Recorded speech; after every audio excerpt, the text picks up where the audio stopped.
چې خبر کلا پر مینا د الله شي هغه زړه بیا بې پروا له دې دنیا شي هغه زړه بیا بې پروا له دې دنیا شي.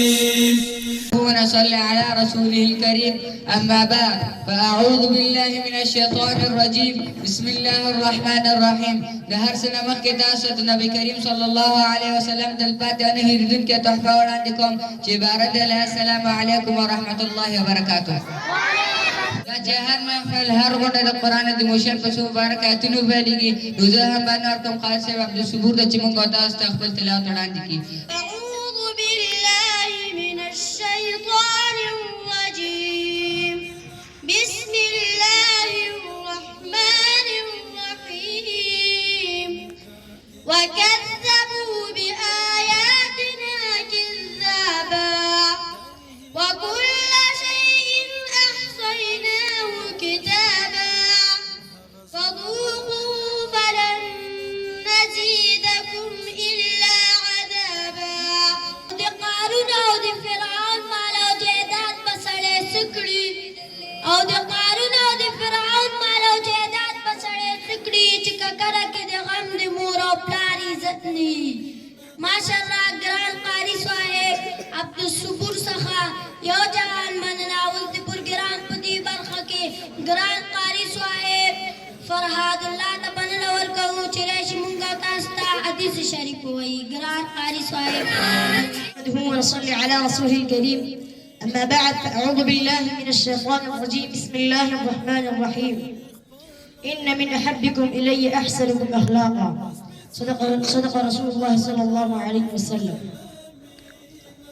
رسول الله صلى الله عليه وسلم فرمایلی دي په تاسو کې ماته تر ټولو هغه څوک ډېر غوره دی چې ښه اخلاق ولري. یعنی څه ښه اخلاق معنا څه؟ ښه اخلاق یو سرمایه ده چې انسان سره یې نو دا د انسان یوه درجه ده چې انسان سره ښه اخلاق وي. ښه اخلاق یوه لویه سرمایه ده. وایو چې تر ټولو ښه اخلاق تر ټولو لویه سرمایه ښه اخلاق لرل دي. شي هغه زړه بیا بې پروا له دې دنیا شي چې خبر کلا پر مینا د الله شي. الرحمن الرحيم نحمده ونصلي على رسوله الكريم أما بعد فأعوذ بالله من الشيطان الرجيم بسم الله الرحمن الرحيم. زما موضوع د سهار د لمانځه برکتونه او ګټې.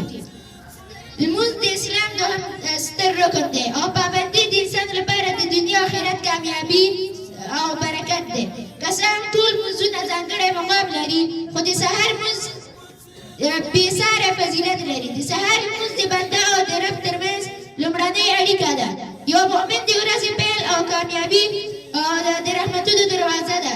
د سهار لمونځ د مؤمن نښه ده. د سهار لمونځ په خپل وخت او جماعت سره ادا کول د مؤمنانو صفت او نښه ده.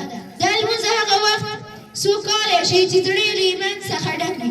نبي علیه السلام فرمایلي دي د منافقانو لپاره تر ټولو ګرانه لمونځونه د سهار او ماسخوتن لمونځونه دي. که چیرې دوی پوهېدلی یعنې چې څه او څومره اجر او برکت پکې دی نو خامخا به ورته راتلل. که څه هم په زنګنونو راکشېدلی یعنې دا چې په خاپوړو به ورته راتلل. د قیام اللیل یعنې د ټولو شپې ثواب ورته حاصلېږي. څوک چې د ماسخوتن لمونځ په جمع سره وکړي د سهار لمونځ د ټولو شپې عبادت په څېر ثواب لري پرته له چې ټوله شپه بېخه تېره کړي.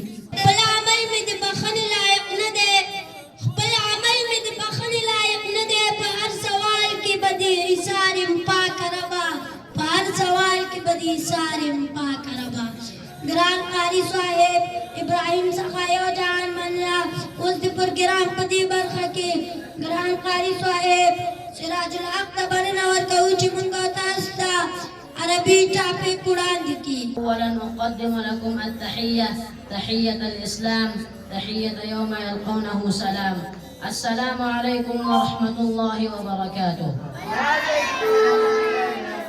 أريد أن أقدم أمام حضرتكم موضوعا عن الأخلاق النبوية.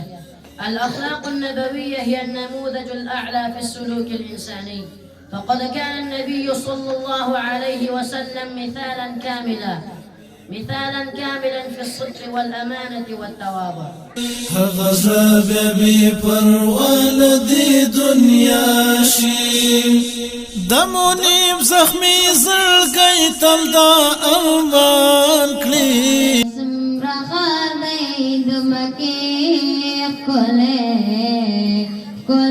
د بازار د مدینې ښکلی د بازار د مدینې ښکلی چې پورا د شهادت یې تمنا شي.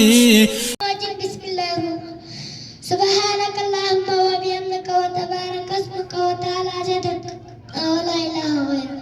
تمنا شي هغزلا بیا بی پروالدی دنیا شي چې خبر کلا پر مینا د الله شي هغزلا بیا بی پروالدی دنیا شي.